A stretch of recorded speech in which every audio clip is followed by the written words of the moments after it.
There is no right or wrong answer to this one. It really depends on, how dedicated you are with applying for these things. There is no rocket science to this. You just have to apply a lot. I will say though, here's a good resource to keep in mind.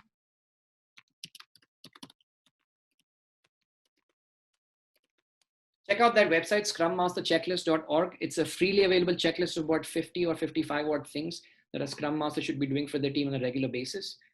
I will say that make sure that your resume reflects success areas and learning opportunities, which you can tailor around that kind of a language that you see in the checklist. Now, obviously, don't copy the checklist, because anybody who has read the checklist will know you copied the checklist, but you get the idea.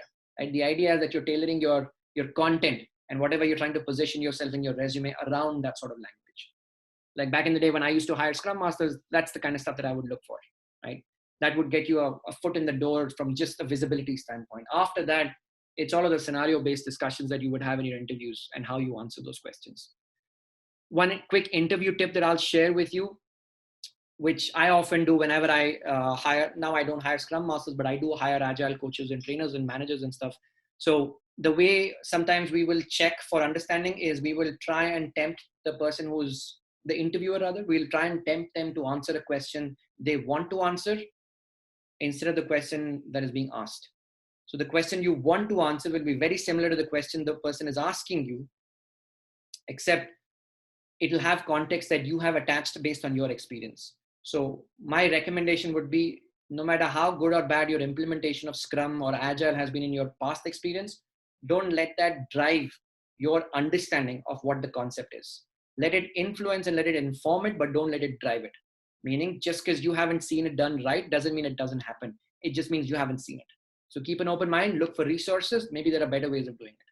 If you approach it with that sort of a mindset, then it's just a big question of being a little more open-minded with stuff.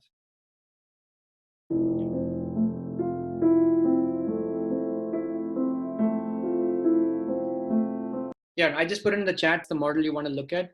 Look up the Kinnaman model developed by Dave Snowden. The company name is Cognitive Edge. Dave teaches classes also. Give you everything you need to know as far as differentiating between Scrum, Kanban, extreme programming, discipline, agile delivery, safe, all of those different things out there.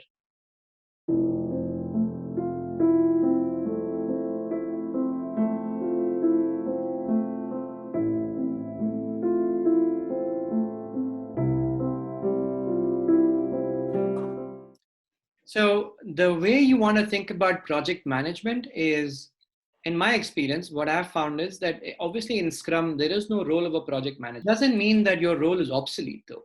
So conceptually, the thing you have to understand is in Scrum, project management still exists. It's just that all the things that a project manager used to do has been divvied and sprinkled across the 3 roles in Scrum. Now, project managers in the traditional world represented centralization of a lot of stuff. Centralization of authority, centralization of work management, centralization of tracking, monitoring, reporting, and things like that. A lot of that centralization has been decentralized now within the 3 Scrum roles. So now project managers have 2 options. One, either you can pick a role in the Scrum team and you can go down the subject matter expertise of that. Like if you are interested in the project management side of budgeting, managing return on investment, prioritization, expectation management with stakeholders, then you're probably more suited for the product side of the thing. So product owner, product management, things like that.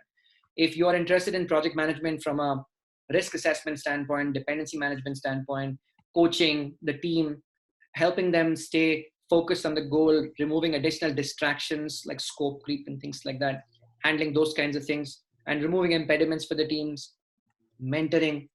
If you're interested in that, Scrum Master is the way to go. If you're interested in designing, solutioning, estimating, then engineering or development, basically, that's the way to go, right?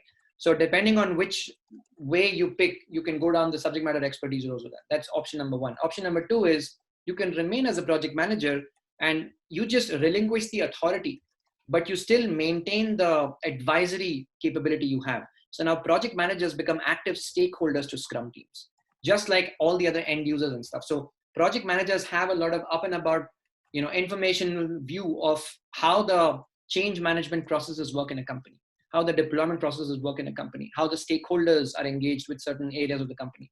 So you can bring in that sort of experience and knowledge, and you can share that with the Scrum team, like with the product owner or with the Scrum master or with the developers. You can participate in their sprint reviews as a stakeholder, providing them information around that. So you can be an active stakeholder to that team while still maintaining a lot of organizational level responsibilities. You can take away a lot of administrative overhead from the team in terms of reporting of data, tracking of metrics. You can own that, and you can filter that up the chain so that everybody is aware of, how this team is doing and how the work is progressing.